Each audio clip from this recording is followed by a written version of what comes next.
Good morning વિદ્યાર્થી મિત્રો, કેમ છો તમે બધા? મજામાં? હા, તમે તો બધા મજામાં જ છો અને ખૂબ મસ્તી કરી રહ્યા છો પોતાના ફ્રેન્ડ સાથે. ઓકે, તો વિદ્યાર્થી મિત્રો, સ્વાગત છે તમારું કોમર્સ જ્ઞાન વિથ તબસ્સુમ ચેનલમાં. ઓકે, તો ફટોફટ વિડીયોઝને લાઈક કરો, કમેન્ટ કરો અને વધુમાં વધુ શેર કરો. તો વિદ્યાર્થી મિત્રો, આજના લેક્ચરમાં હું ચેપ્ટર નંબર 1 હિસાબી પદ્ધતિ અને પારિભાષિક શબ્દોમાં આગળના પારિભાષિક શબ્દો સમજાવીશ. આગળની વિડીયોમાં તમે જોયું જવાબદારી એટલે શું? નહીં જોયું તો જોઈ લો, જઈને જોશો તો ખબર પડશે ને કે જવાબદારી કોને કહેવાય. નહીં ખબર હોય તો હું ફરીથી કહી દઉં છું. જવાબદારી એટલે દેવું. કોઈ વ્યક્તિ તમને 10,000 રૂપિયા આપે છે તો તમે એને 10,000 રૂપિયા આપવા માટે શું થઈ ગયા? એના જવાબદાર થઈ ગયા. એ તમારી શું થઈ? 10,000 રૂપિયા આપવાની જવાબદારી થઈ ગઈ. તમારું દેવું થઈ ગયું. એ વ્યક્તિને 10,000 રૂપિયા આપવાનું દેવું થઈ ગયું. ઓકે, તો એને શું કહેવાય? જવાબદારી. હવે વિદ્યાર્થી મિત્રો, જવાબદારીના પણ બે પ્રકાર છે. એક તો સંબંધના આધારે એટલે કે રિલેશનના આધારે આંતરિક જવાબદારી અને બાહ્ય જવાબદારી. આંતરિક એટલે કે અંદરો અંદરની અને બાહ્ય એટલે કે બીજા પક્ષકારો તરફની. અને સમયના આધારે એટલે કે ટાઈમના આધારે ટૂંકા ગાળાની જવાબદારી અને લાંબા ગાળાની.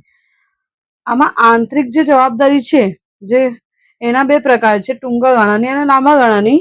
એવી જ રીતે બાહ્ય જે જવાબદારી છે એના પણ બે પ્રકાર છે, ટૂંકા ગાળાની અને લાંબા ગાળાની.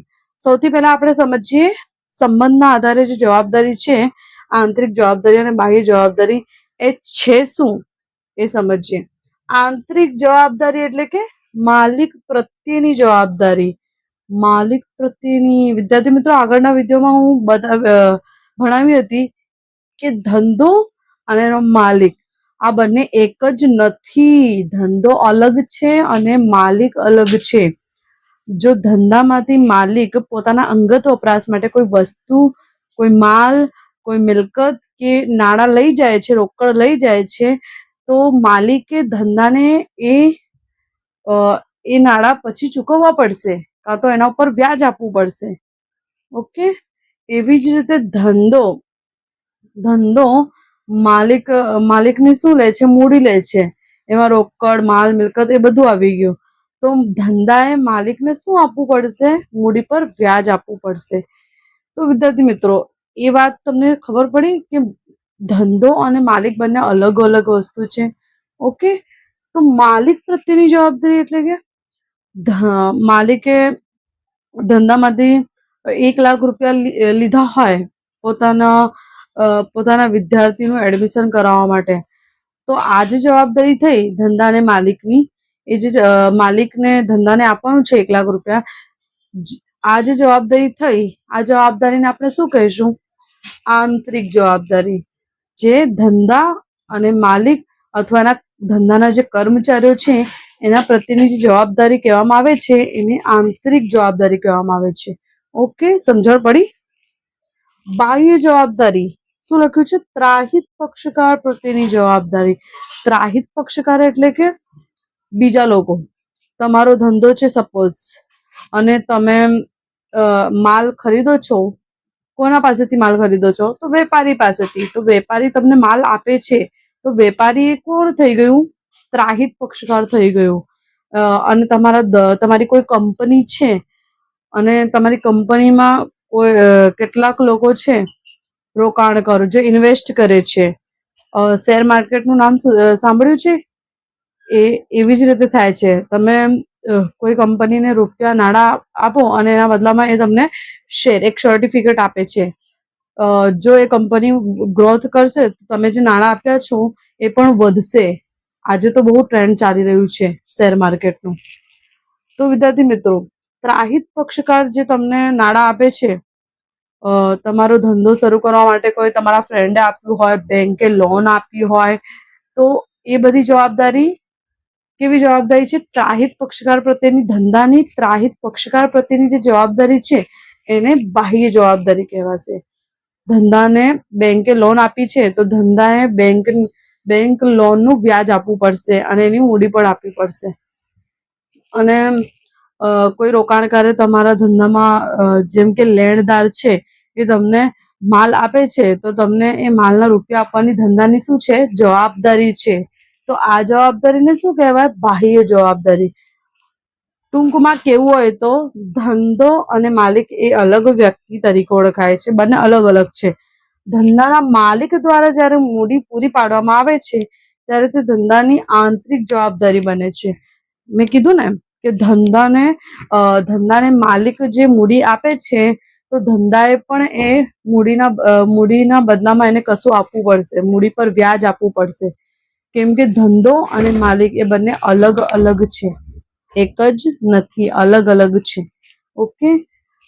અને ધંધા દ્વારા ત્રાહિત પક્ષકાર પાસેથી ઉધાર ખરીદેલ માલ, મિલકત, સેવા અંગેની ચૂકવવા પાત્ર રકમ અથવા ઉછીના લીધેલ નાણાં પરત કરવા પાત્ર રકમને બાહ્ય જવાબદારી કહે છે.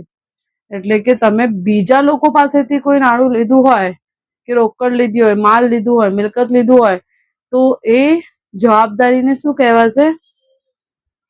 બાહ્ય જવાબદારી. ઓકે, આટલું સમજણ પડ્યું?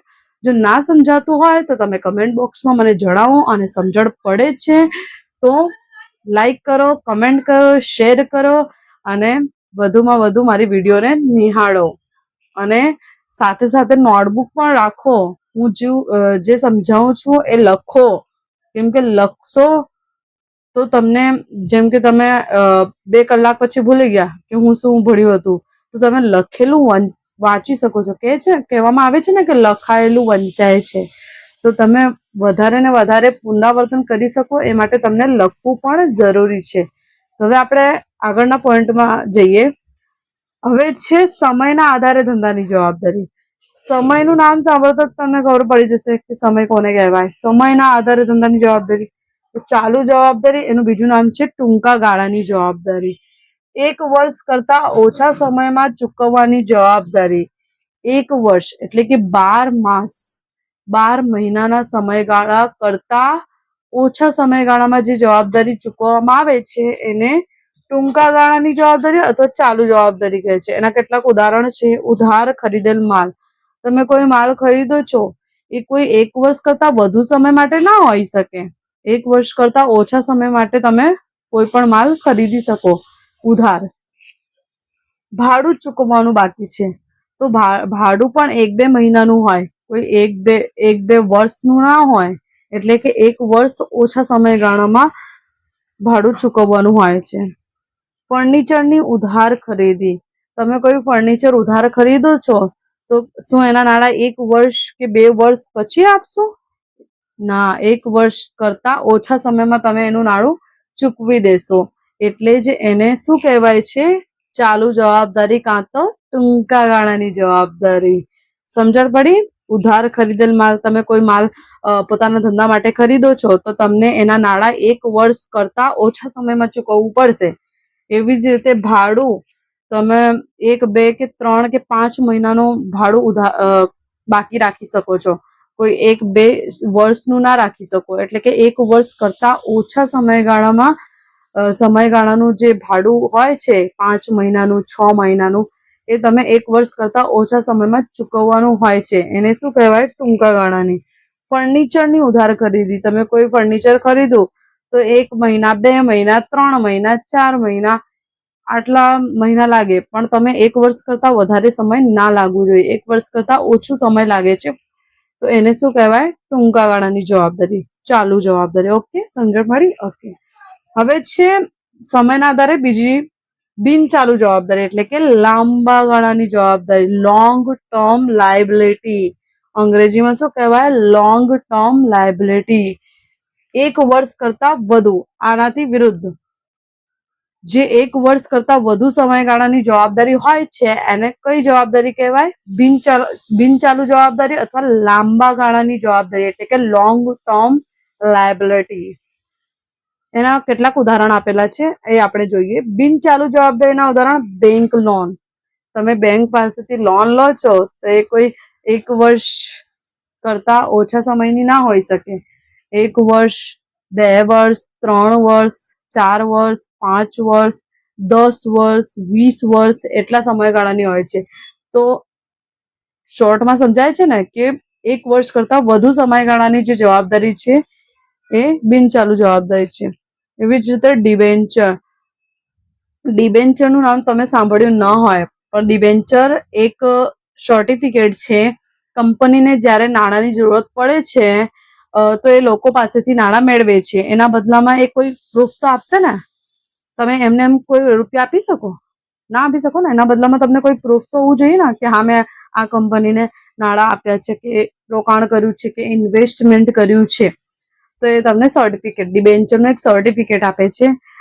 ડિબેન્ચર પર કંપની તમને દર વર્ષે વ્યાજ ચૂકવે છે. વ્યાજ તમને મળે છે અને જ્યારે સમય પૂરું થઈ જાય છે ત્યારે તમારા ડિબેન્ચરના નાણાં પણ મળી રહે છે અને સાથે સાથે વ્યાજ પણ મળતું રહે છે. તો એ કોઈ 1 વર્ષ માટે નથી હોતું, એ લાંબા ગાળા માટેનું હોય છે. 10 વર્ષ, 12 વર્ષ એવી રીતે. ઓકે, તો ટૂંકમાં બિનચાલુ જવાબદારી એટલે 1 વર્ષ કરતા વધુ સમય માટેની જવાબદારી. ઓકે, તો વિદ્યાર્થી મિત્રો સમજણ પડી રહી છે તમને?